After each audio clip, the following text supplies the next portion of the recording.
je voudrais simplement dire que la tolérance est un élément de développement. Que nous puissions accepter que ce sur quoi nous sommes sûrs soit contesté par celui qui est en face de nous. J'interpelle directement le premier qui est intervenu et qui a dit qu'il était déçu d'entendre. Non, ne soyez jamais déçus d'entendre des choses que vous ne voulez pas entendre. Dès lors, vous avez été expliqué par une personne en face de vous, dialoguez. Expliquez-lui en quoi il a tort, amenez-le à épouser au besoin votre doctrine. Et si c'est lui qui a raison, ça va vous aider vous-même à vous remettre en cause. Parce que n'oubliez pas ceci. Bill Gates, et Bill Gates sait de quoi il parle. Bill Gates a dit que le succès est très mauvais professeur. Parce que le succès entraîne l'homme intelligent à se convaincre qu'il est infaillible. Le succès entraîne l'homme qui est intelligent à se convaincre qu'il est infaillible. La conséquence, tout ce qu'il fait est bon. Et pour le thème d'aujourd'hui, je ne veux pas aborder le fond, je remercie ceux qui ont mis l'accent sur les concepts qui n'ont pas été bien soulignés par les panélistes. La notion d'aménagement du territoire. Monsieur le directeur, vous l'avez mis, je ne veux pas aborder le fond. Et d'autres l'ont repris. Et ensuite, le concept de sécurité humaine. Ces deux concepts-là. Maintenant, il y a un autre problème. Comment est-ce que le chef de l'État qui détermine la politique de la nation doit déterminer cette politique tout seul, enfermé dans son bureau tout seul? Non, ce n'est pas l'article 54 seul. C'est toutes les dispositions contenues dans la Constitution et les vieilles traditions de la démocratie qui conduisent le chef de l'État à déterminer la politique de la nation. Parce que là, si vous prenez cet article, vous vous fondez dessus, vous avez fait du juridisme. Or, le juridisme, comme on dit en latin, summum ius, summa injuria. C'est-à-dire, trop de droit crée beaucoup de préjudice. Trop de préjudice. Le droit n'est pas linéaire. Le droit est toujours éclairé par d'autres facteurs. C'est très important. Je m'arrête là. Maintenant, je dis ceci. Pour bien faire un aménagement du territoire, il faut le consensus. Il faut le consensus. Il faut que, si je veux implanter quelque chose à Djara, que celui qui a Balikwara soit d'accord. Que oui, à Djara va passer avant moi. Et qu'on l'amène à savoir qu'il sera pour cet ouvrage dont il a besoin en 3e, 4e position. Quand on va faire Djara, quand on fait ci, vous allez voir que ça va aider à construire une nation. Ça va amener, je crois que je vais publier ma communication parce que j'ai écrit tout ça là-dedans. Et ça a été exploité dans ce séminaire, mais je crois qu'il faut publier pour que les gens améliorent et qu'on voit cet aspect. Alors, ceci dit, je suis heureux que l'IAJP ait mis ce thème et que Dieu a fait que je ne suis pas à l'étranger, que j'ai pu être là présent ce soir.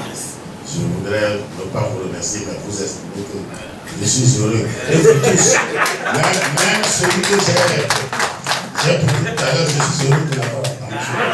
Parce qu'il faut tout ça. Il ne faut jamais rechercher.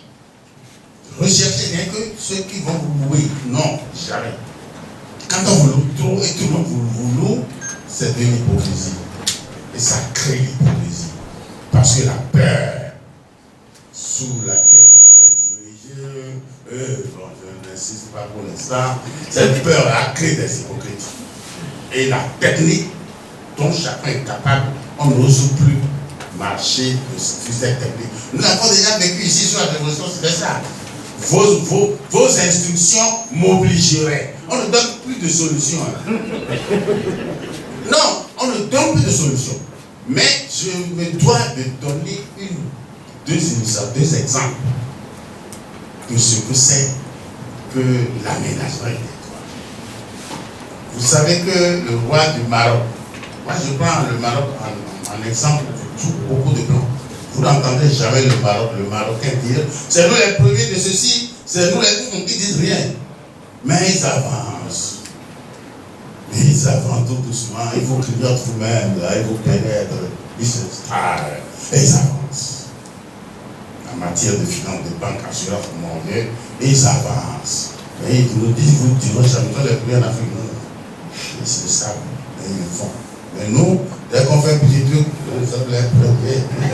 Depuis, l'indépendance, c'est ça. Hassan II a échappé au coup de Skirat. Il a serré les boulons. Et j'allais souvent à l'époque à l'université de Rabat. Et j'étais vice-président d'une association panafricaine de juristes et publicistes qui était basée à l'université de Rabat. Et j'étais arrivé à un séminaire à la fin des années 70 de Louis XIV. Le séminaire durait 3-4 jours. Alors, dans le séminaire, il y avait 2 collègues, tous 2 professeurs à l'université de Rabat. Quand l'un dit A, l'autre dit B ou Z. Quand l'autre dit Z, l'autre dit non, c'est A. Et tous les 2, pourquoi le libéral se concentrait sur. À la fin, je me suis incliné vers un prof de Rabat qui était mon voisin. Mais pourquoi ces 2-là ne peuvent pas se voir en peinture? On m'a dit, les 2-là, ils animent leur parti politique pour les municipales dans la même commune. Donc ils sont concurrents. Alors, ils conduisent ça ici aussi. Ah bon? Il y a la liberté dans les communes aujourd'hui chez vous. Et c'est là que je m'y suis intéressé. Pendant que le gouvernement a serré au sommet, le gouvernement marocain a libéralisé depuis Hassan II tout doucement. Ils ont libéralisé les communes.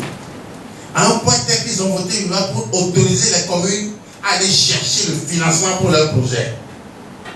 Donc la décentralisation est poussée au point le plus élevé au Maroc. Au jour d'aujourd'hui, allez vous informer. C'est pas par hasard qu'on a installé au Maroc à Tanger le CAFRED pour l'étude des communes. Deuxième expérience que j'ai vécue 10 ans après celle du Maroc, c'est que j'étais mis à faire le monde. Et j'ai pris un jour, d'habitude quand je vais aux Nations Unies, je prenais Air France. Et avec Air France, l'ambassadeur venait me chercher dans l'avion même. Et je sors avec. Mais quand on prend une compagnie américaine, l'ambassadeur est bloqué dehors. Et c'est une dame ou un monsieur de relations publiques de la compagnie qui vient vous chercher de l'avion et vous amène à votre bagage. Et moi j'arrive, je devais aller immédiatement aux Nations Unies où on m'a préparé un discours. Et la dame vient me chercher et m'amène au bagage, j'attendais ma valise. Et pendant qu'on était là, la dame me demande, vous êtes maire tout? Vous êtes maire tout? Comment elle me répond? Je dis, mais je ne suis pas maire. Je suis ministre, foreign minister. Et puis je réalise qu'aux États-Unis, ministre c'est un ministre du culte. C'est les pasteurs, les prêtres qui avaient ministre.